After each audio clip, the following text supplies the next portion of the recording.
Have you ever felt that quiet knot in your chest when someone says, "I'm coming over"? You smile and reply, "Of course, come by." But deep down, a small voice says, "There goes my calm."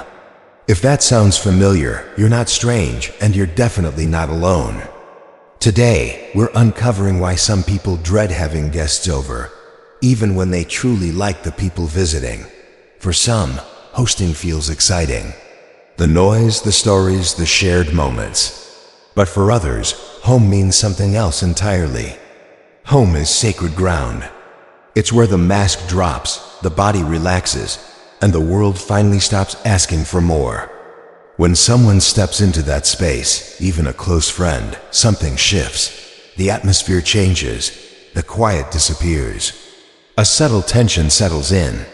Not because the guest is unwanted, but because a personal refuge has been interrupted. Why does it feel so unsettling? Psychologically, people who cherish solitude often rely on what's called territorial comfort.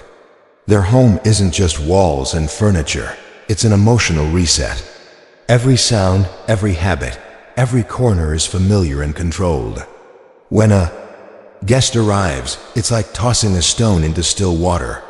Nothing terrible happens, but the calm is never quite the same. Many people also use their home to recharge socially.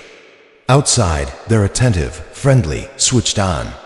Inside, they finally get to rest.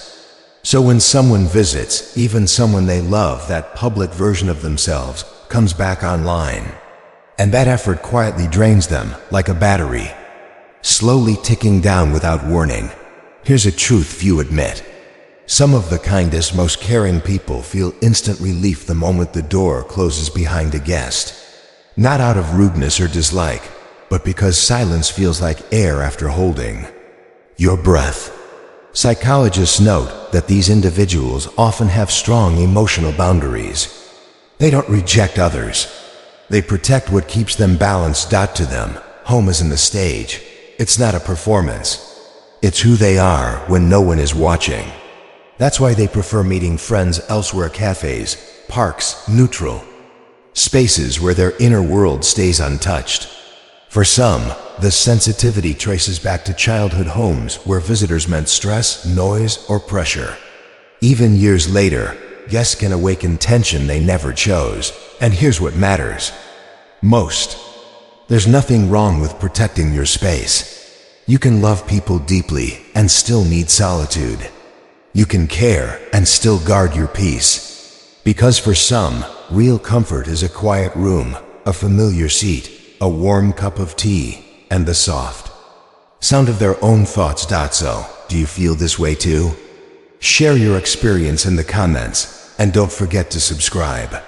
We break down everyday habits in a simple human way, and I think you'll enjoy what's next. See you there.